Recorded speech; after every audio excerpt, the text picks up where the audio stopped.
क्या बताएंगे सर, गाजीपुर कैसे आना हुआ, क्या कार्यक्रम है? आज जिस तरीके से भारतीय जनता पार्टी की डबल इंजन की सरकार जनहित के सभी मुद्दों पर पूरी तरीके से फ्लॉप हो चुकी है, जनता की जवाबदेही से दूर भाग रही है और जिसका नतीजा है कि भाजपा सरकार की गलत नीतियों के चलते आज पूरे देश में बेतहाशा बेरोजगारी बढ़ी है, महंगाई आसमान पर है। गरीबी का आलम यह है कि 80 करोड़ लोगों की जिंदगी 5 किलो 10 किलो चावल पे आके अटक गई है। किसान दर दर की ठोकरें खा रहा है। वादा करने के बावजूद भी किसानों को लाभकारी मूल्य आज तक नहीं दिया गया। पिछले 4 साल से किसानों की एक ही मांग है, न्यूनतम समर्थन मूल्य की घोषणा की जाए, जो अब तक नहीं किया गया। छुट्टा जानवर किसान की हरी भरी फसल की चौपट कर दे रहे हैं। ये अलग से उनके ऊपर आफत का पहाड़ टूटा है।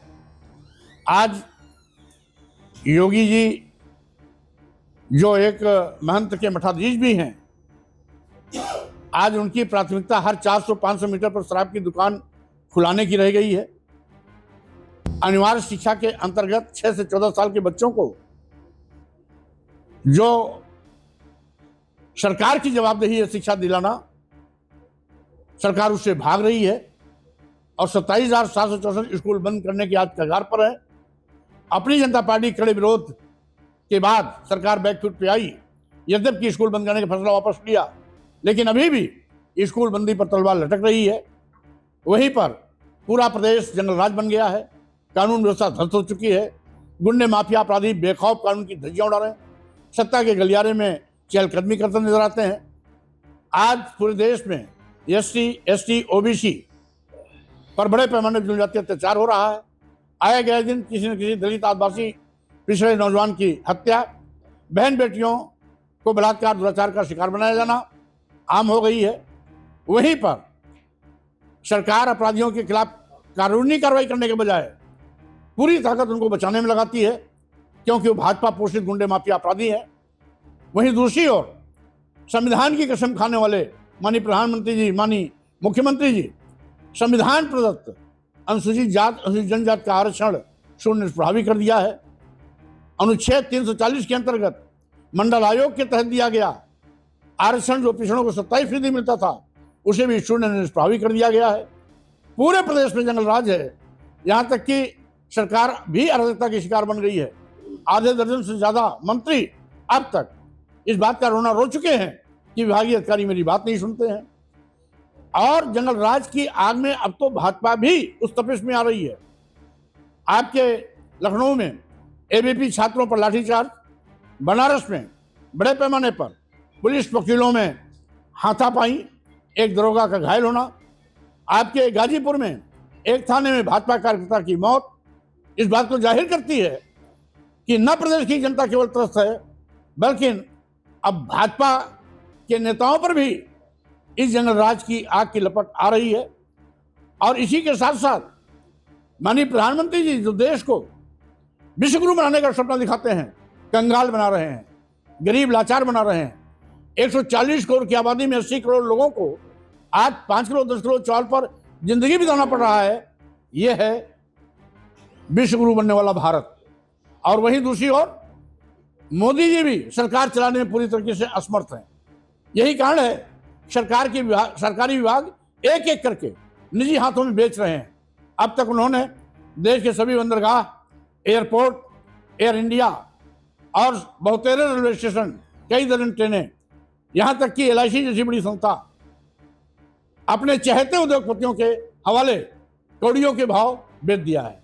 स्वाभाविक रूप से इस देश का दुर्भाग्य है कि जहां पर कल्याणकारी सरकारें निजी क्षेत्रों का राष्ट्रीयकरण करके देश के नौजवानों के लिए रोजगार के रास्ते और दरवाजे खोलते थे, वहीं पर मोदी सरकार सरकारी संपत्तियों, सरकारी विभागों को निजी हाथों में बेच करके देश के नौजवानों को मिलने वाली सरकारी नौकरियों पर हमेशा हमेशा के लिए ताला लगाने का पाप कर रहे हैं। इसलिए अपनी जनता पार्टी सरकार के इन काले कारनामों को उजागर करने के लिए संविधान सम्मान जनहित ओंकार यात्रा के माध्यम से पूरे प्रदेश के भ्रमण पर निकली है।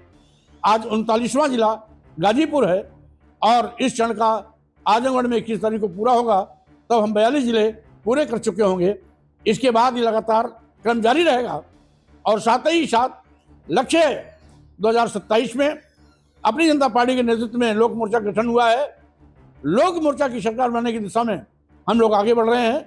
क्योंकि आज भाजपा के पाप का घड़ा और भांडा भर गया है, उस भांडा को फोड़ने का वक्त आ गया है। 2027 का चुनाव भाजपा की विदाई का चुनाव होगा, अपनी जनता पार्टी ने ये तय किया है। बीएसपी में आप मंत्री भी रहे, फिर सपा में, भाजपा में, और फिर एक अपनी नई पार्टी। क्या लग रहा है जिस तरीके से बहुजन समाज पार्टी सक्रिय हो रही है और लोग कार्यकर्ता को वापस बुला रहे हैं, क्या लग रहा है स्वामी प्रसाद मौर्य फिर घर वापसी करेंगे? हर चुनाव आने के पहले बीएसपी इसी प्रकार से सक्रिय होती है, बयानबाजी के माध्यम से। क्योंकि उसका कार्यकर्ता रोज बसपा से हटता जा रहा है, जनाधार घटता जा रहा है, इसलिए अपने जनाधार को बचाने के लिए इस प्रकार की सिकोबेबाजी बसपा का शकल बन गया है। रही बात, अगर बसपा ठीक ठाक होती, बाबा साहब के मिशन पर चलती होती, मानवर काशीराम के सामाजिक परिवर्तन आंदोलन के रास्ते से नहीं हटती, तो स्वामी प्रसाद मौर्य को अपनी जनता पार्टी बनाने का आवश्यकता नहीं होता। अपनी जनता पार्टी इसलिए बनाई गई है कि बाबा साहब के मिशन, मानवर काशीराम के सामाजिक परिवर्तन आंदोलन के कार्यों को आगे बढ़ाया जा सके और देश में जो सामाजिक परिवर्तन के महानायक रहे हैं, उनके विचारों पर आधारित समाज की रचना कर देश से जात पात, छुआछूत, ऊंच नीच भेदभाव खत्म कर भारतीय संविधान के निर्देश के क्रम में समतामूलक समाज की स्थापना की जाए। चर्चा यह है कि स्वामी प्रसाद मौर्य की मुलाकात मायावती जी से भी हुई। बहरहाल ये केवल चर्चा है, सच्चाई से कोसों दूर है। क्या लग रहा है जिस तरीके से बिहार चुनाव को देख रहे हैं और वहाँ पे कांग्रेस जिस तरीके से सक्रिय हो रहा है और पहले वोट चोर और फिर नौकरी चोर का आरोप लगा रहे हैं, कैसा देख रहे हैं, क्या होगा? बहरहाल बिहार में अभी हाल में जो भी घटना घटी है, आज देश में एक नहीं तमाम ज्वलंत मुद्दे हैं। भाजपा को जनहित के मुद्दों से कोई लेना देना नहीं है। प्रधानमंत्री की माता जो गाली किसी ने दिया, उसको लेकर के बिहार बंद कर दिया गया। प्रधानमंत्री जी की माता हम सबकी माता हैं। माता मानी प्रधानमंत्री जी की हो, हरवाहे की हो, चरवाहे की हो, रिक्शा वाले की हो, हर माँ का सम्मान होना चाहिए। लेकिन यही भाजपा के लोग जब सोनिया गांधी के विषय में अभद्र टिप्पणियां कर रहे थे, तो क्या सोनिया गांधी किसी की मां नहीं है? एक चीज। दूसरी चीज, जनहित के मुद्दों पर भाजपा सड़क पे कभी नहीं आती। गाली के नाम पर भाजपा बिहार बंद का आंदोलन किया। बिहार में मुख्यमंत्री कौन है? सरकार किसकी है? भाजपा गठबंधन की है। यानी ये विरोध क्या मुख्यमंत्री नीतीश जी की है? और यदि किसी ने गाली दिया तो ऊपर भी सरकार भाजपा की, नीचे भी सरकार भाजपा की, उसके खिलाफ एफआईआर होनी चाहिए, जेल भेजना चाहिए। बिहार बंद का आयोजन क्यों? ये केवल ड्रामा है, नौटंकी है।